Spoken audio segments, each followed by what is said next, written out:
Riniapple is a Japanese-Canadian webcomic creator and illustrator. She's currently working on a comic called Heart on a Stale Canvas, while also growing a YouTube channel focused on creativity and art. I want to help people be able to wipe their brow and be like, I'm not alone, you know? She shares video updates on her comics, posts these super relaxing Draw With Me videos, shares new updates to the comic on Webtoon, and is exploring further avenues like Patreon. She's doing a lot. In our conversation here, she shares her journey up to this point and what goes into creating webcomics and YouTube videos. And like so many other artists, this started with an entirely unrelated area of study. I was studying geology, which is completely unrelated to art. But at the time, I already knew that I didn't want to pursue it as a career. Like my passion, like where my heart was with art. I just didn't really know how to go about making money from it or a career from it. So I started to kind of explore, okay, like what are different paths? Like what are the different ways that people make money with their illustrations? I've always been drawn to like narrative illustration, like children's books, comics, like anything where you're telling a story with your art. So I kind of started from there. I did initially I was mostly considering doing children's picture books, just because there were a lot of resources online that helped prepare you, like you and your portfolio for that kind of stuff. And also, the industry just seemed a little more like easier to break into, I guess, as compared to comics. I think comics are a little more niche, like a smaller market. So I did start taking a lot of like courses and stuff from SBS Learn, which is School of Visual Storytelling with like illustrators like Jake Parker, Will Terry, Lee White. But then also around that time after I graduated, very soon after I graduated, I like you a webtoon, like a fairly regular webtoon reader.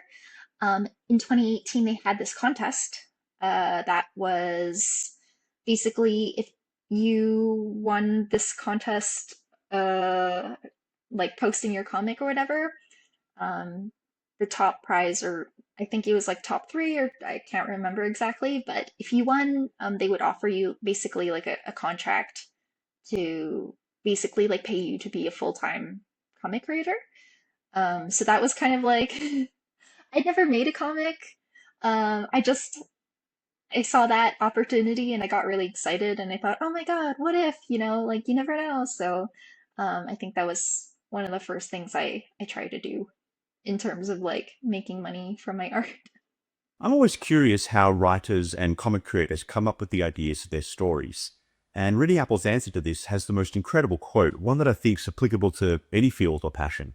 For my more recent ones, like Follow Your Art, and then the one that I'm working on right now, Heart on a Stale Canvas, these two are a lot more influenced by my personal experiences. Oftentimes, it has to do with something that I'm struggling with in my life currently, like one issue, like for example, like not feeling good enough.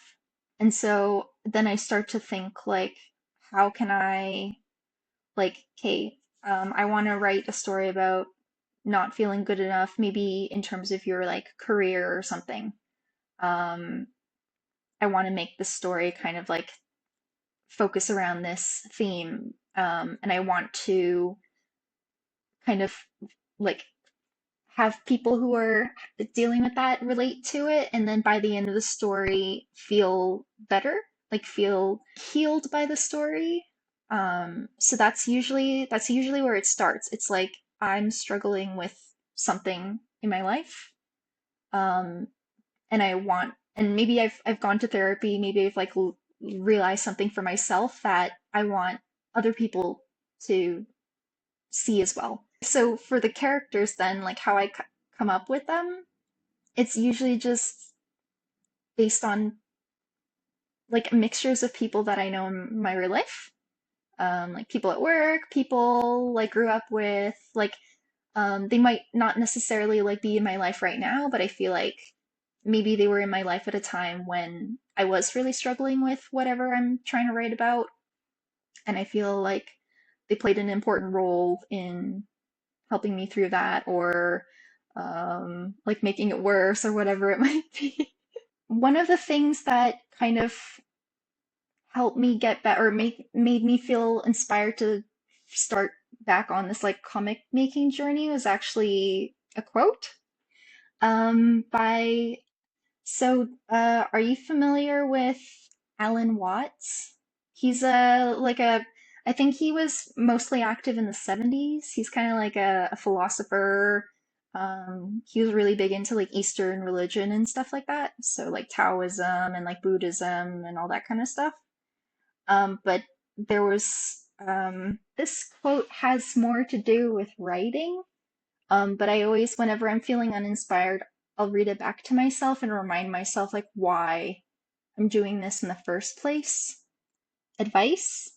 I don't have advice. Stop aspiring and start writing. If you're writing, you're a writer.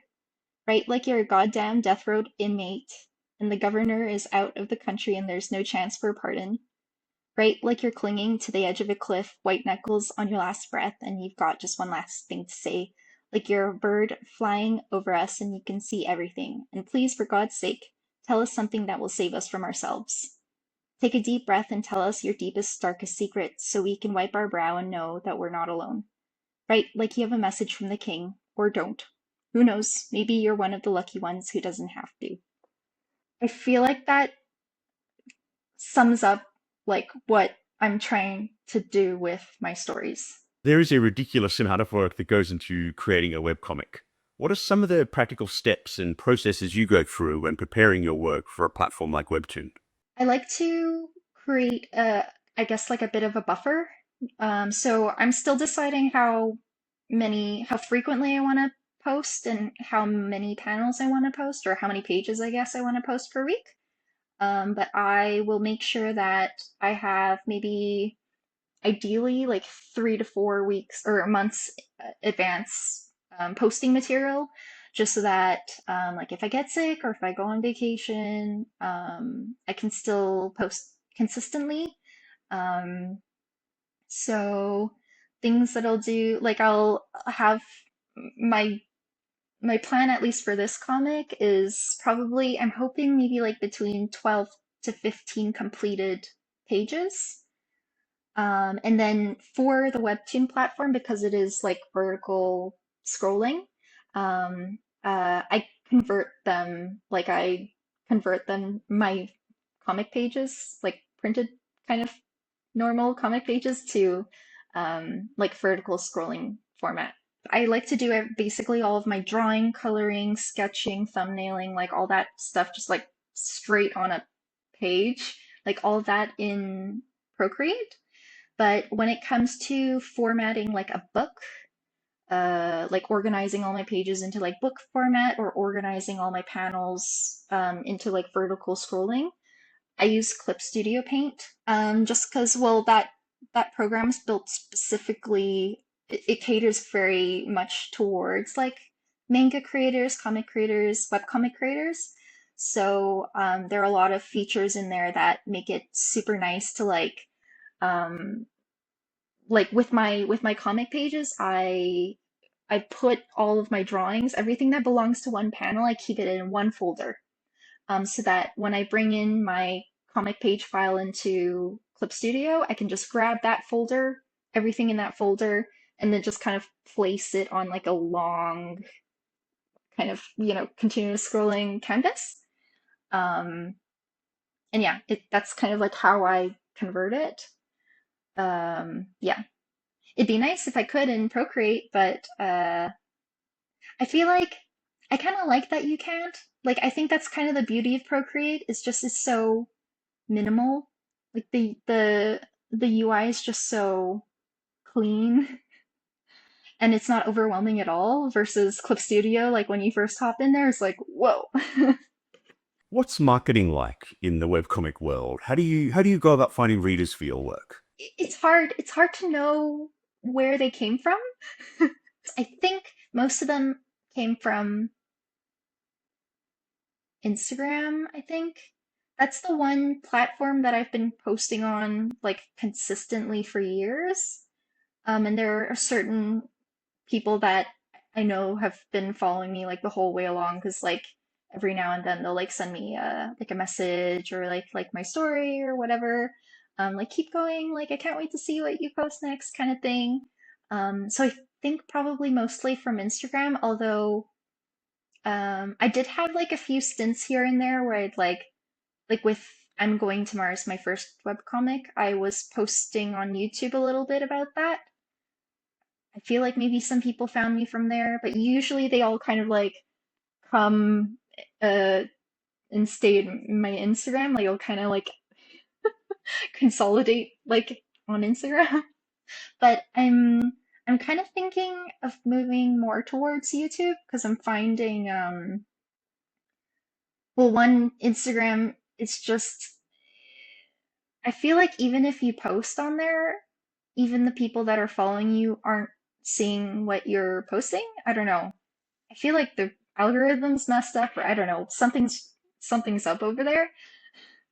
Versus YouTube, I'm finding one, like the people that are following me are seeing the newer stuff that I'm releasing. Then also, I think I'm reaching more people that are interested in my work than I am able to on Instagram. So I am thinking of maybe moving more towards YouTube. I feel like I try to like what I'm able to do on YouTube in a video, like communicating like my personality and just like going a bit deeper. I feel like I naturally like try to do that on Instagram by posting stories. And I'll do it in a way where I'm like kind of telling a story through I mean, it's stories. Um, and I think people are able to understand who I am through that versus like my posts. It's almost like a portfolio in a way, like just a gallery of my art. Um, but I don't think most people are following Instagram pages to follow their stories. So it's kind of nice with YouTube. They're following you because they like who you are as a person, probably. I then asked about the monetization side of things and what options are out there for webcomics and online art. I've not made money like directly from my webcomics. Like the only thing that I've made in terms of like my art and what I've been making recently, just either like commissioned illustrations and more recently just monetization on YouTube. But from webcomics, uh what I've it's a slow burn. Like you need to build up a substantial audience to make any money. And I'm just talking about like Webtoon platforms specifically. The payment program used to be a lot better. Like they would pay you a certain amount based off of how many views you got, and I think how many subs, and they'd like there was like a different range of payment plus ad revenue. I think now they just do ad revenue, and even that, like compared to YouTube, it's like it's pickles. Like they're paying you peanuts. Like it's literally nothing. So, in terms of like my plan, I mean, if I'm trying. So the thing about this project is I'm really trying not to think about monetary gain because I feel like yes, it'd be nice, and I think it will come. It will come. Like if I stick with it, it just naturally it will. Um, I'm trying not to think of it as a goal because it's something that I can't control the outcome of. But when I do eventually, like this is like assuming I'm going to stick with this long term, which I really hope I do. And I do gain more of an audience. Like my where I see myself making money from the comic is Patreon, like crowdfunding, mostly to read. Like the plan is more to read chapters ahead of posting schedule, like just offering to a certain group of people. Okay, you can read like three episodes ahead if you have this like monthly subscription, or Like you get more access to behind the scenes, like how I'm creating things.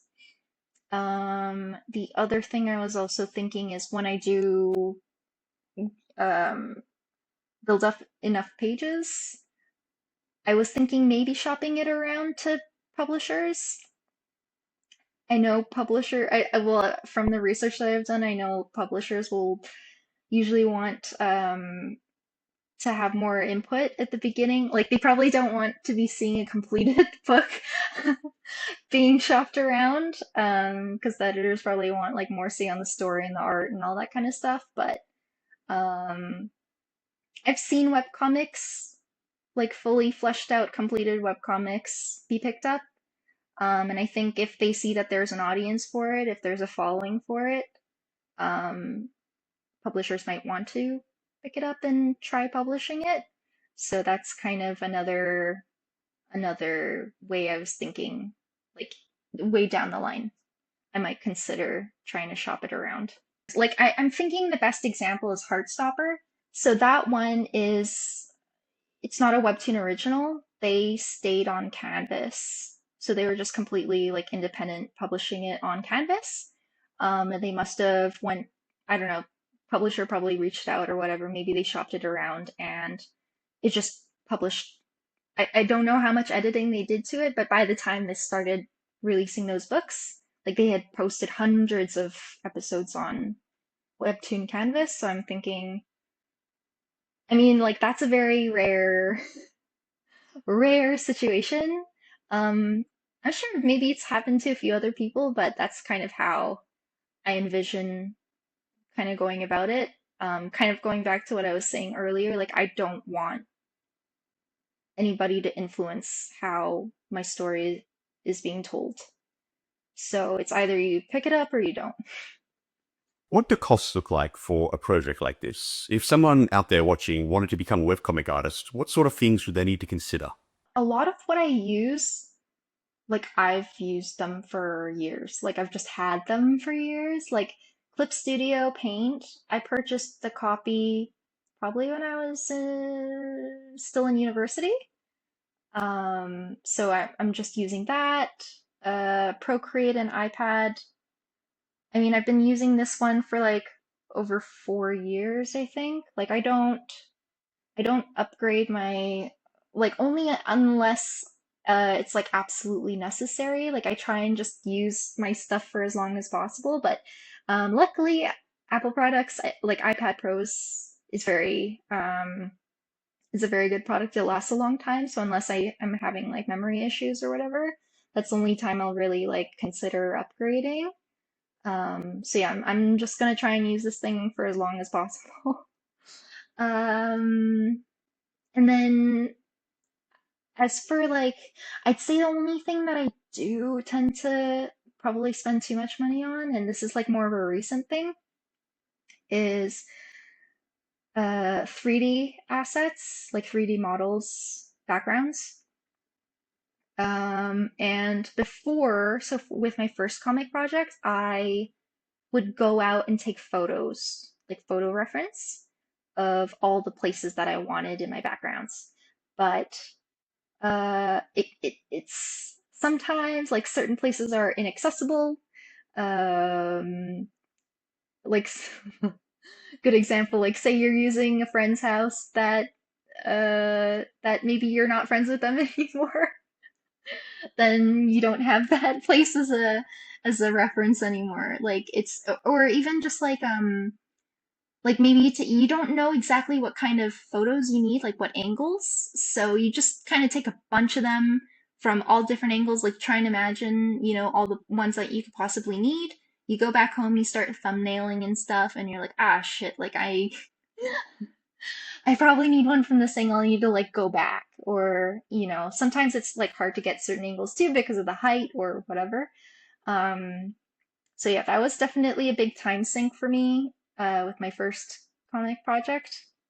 So I noticed that a lot of webtoons, especially originals, are using these like backgrounds.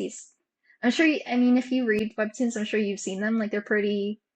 They have a certain like look to them, and I didn't really want that look in my in my comic, but um, I wanted to use them as like a base because it makes it so it's just so convenient, like having whatever kind of environment you want. Like, and I mean, I think there's lots of comic artists that will go and like draw their own backgrounds and everything, and I really admire them. I wish I could just like come up with my own backgrounds and like be a perspective pro. But I need to kind of like pick and choose where I'm spending my time, especially with something like as big of a project as a webcomic, like a long-term webcomic. Um, and I think the thing that I enjoyed drawing the most are characters and like facial expressions, things like that. So I just started to splurge a bit on these 3D assets, and they are way more expensive than you think. Like they are expensive, so yeah, I just kind of wait for sales. For YouTube, like I didn't buy a camera or anything. I'm just using my iPhone. Like I don't even know if I will want to continue doing it long term. Like I just don't know. Maybe if I do it for a while and it's picking up and I'm like finding, oh yeah, like I really enjoy video making, like maybe I'll invest in some more gear, but yeah, I'm just trying to like keep it simple. iPhone has like a cinematic feature. Like you can film normal video. Yeah. So I've been using that and it kind of makes it look a little more fancy. Riniapple has some super smart systems and processes she follows to be able to keep up with the amount of work she does while balancing the rest of her life. I am a very big believer in building habits. I feel like building a habit, either like building a habit like around what time of day you work on your comic, like same time every day for the same amount of time, or even like I'm a bit extreme where I like have the exact same lunch every day, so I know like it's super fast. Like I oftentimes have the exact same like lunch, breakfast, and dinner. Like it just makes going to the grocery store like super quick. I know exactly where to go. I know exactly what I'm missing. Like I don't need to like think of no meal planning. But I mean, not everybody not everybody will be happy with that. But like things like that, like just um reducing like decision making and that like that time you're spending to like decide like should I not. That's like one thing I do. And then in terms of like kind of technical things, like for example like with follow your art, because a lot of it was in Clip Studio, that I made it. Same with I used quite a bit of Photoshop as well. I created some like macros to speed things up. Now because I'm mostly doing things in Procreate, um, I'll kind of like make a template, like my comic page. I make a template where I have like the paper texture already in there. I have all the like pre-labeled folders with like line art, color, background, whatever, and then it's all there, and I can just like select the the layer and just fill it out, kind of thing. Um, but yeah, with this project though, it's very analog style. Like it's very it's like hard to cut corners with this one because it's like I'm handwriting all the text. I'm like hand drawing all the bubbles because I just like the look of it, and I know it's like probably not good for like time saving and stuff, but yeah, I am cutting corners with the like I don't design or draw my backgrounds. I just like trace over the ones that I'm screen capturing from my 3D models. To finish up, what would you say your ultimate goal is for your work? How do you define success and what do you aim for?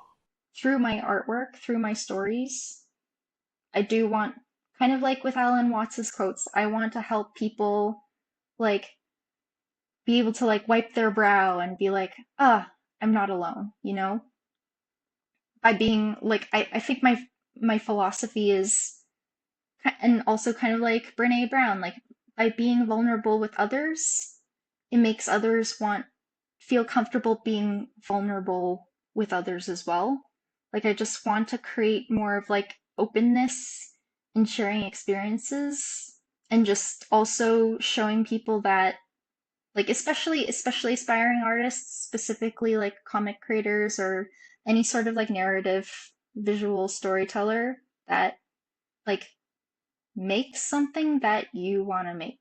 Like do it exactly how you want. Don't feel like you have to like cater to a specific audience. Don't feel like you need to like, I don't know, romance is popular, so do romance or like boys love, girls love, or like, whatever. Just do, I want to, I'm hoping, I hope that this will find an audience. I hope like a decent following and it will show people like, hey, like my art, their like her art doesn't look like everyone else's, or her story is not like everyone else's. Like so maybe like I can do the same. Maybe I don't know. I shouldn't feel like I need to change my stuff to appeal to other people. I think what I've realized is that, and maybe it's just me, maybe it's an artist thing, I don't know, but I feel like when you focus too much on trying to make money with your art, it just doesn't, it almost doesn't like feel like art anymore. Like it just starts to feel like you're creating a product. Um, And I don't know if people like that all that or I mean yeah like I mean there's like kind of like the recipe for like a good pop song and like a good like rom-com or whatever like superhero story, but the things that break barriers and like the trailblazing type of shit, like that's stuff that I think is created without whether or not the person is going to make money, they're going to do it anyways. And I think that's something I've realized, like, especially after leaving my full time job to try and make money from my art, how deflating it felt to me as an artist, how it kind of like killed my artistic passion and like my drive to create beautiful things, to create things that I love. I almost feel like you need to be okay with not making anything from it in order to like put meaningful stuff into the world if that's your goal. But I don't know. I'm like there's an audience for things that are, like created with the market in mind, but I'm taking a very different approach this time around. I try not have a monetary goal in mind, but I can't help but want to like make money from my art because that can afford me the time, like the ability to spend more time, like the ability to, okay, maybe I can afford to work part-time now. Now I can spend even more time doing what I love, but it's dangerous because you start to like your goals start to overlap. Okay, like with this, like, will I be able to make money from this? Like, how do I, reach that next goal where now I'm working full time doing my art? Like, yeah, it's tough. And I struggle with it all the time and I have to try and catch myself because I don't want to fall into the same trap that I did when, like, a couple of years ago when I decided to try and do art full time.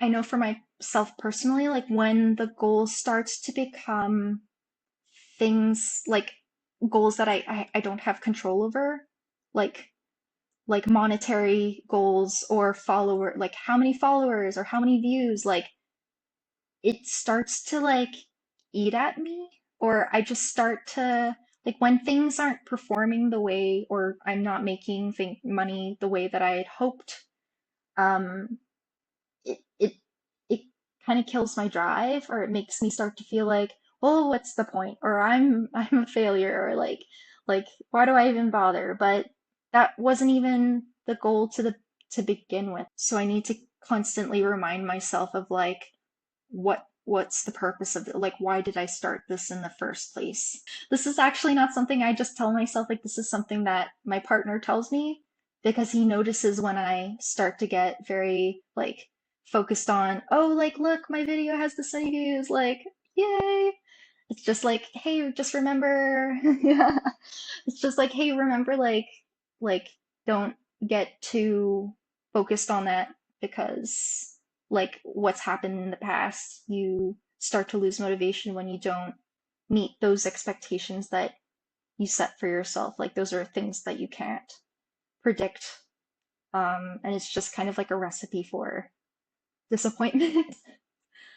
So yeah, so I'm trying more to focus on, okay, I want to spend this much time every day. Like if I wake up at this time and spend an hour every morning before I go to work on this, I'm proud of myself. Like I did a good job.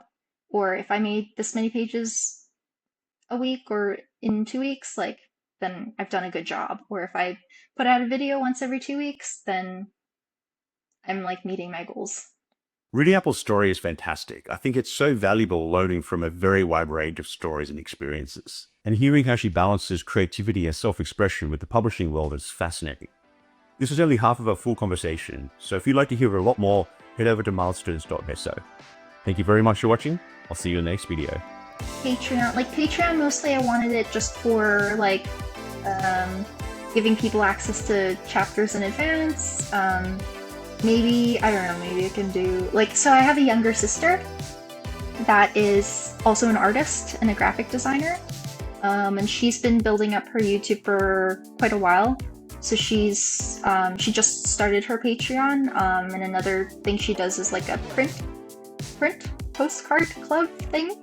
So I thought it would be a good idea to kind of like build up some hype or like awareness, I guess, that I'm, at least to the people that are already following me, that I'm working on this.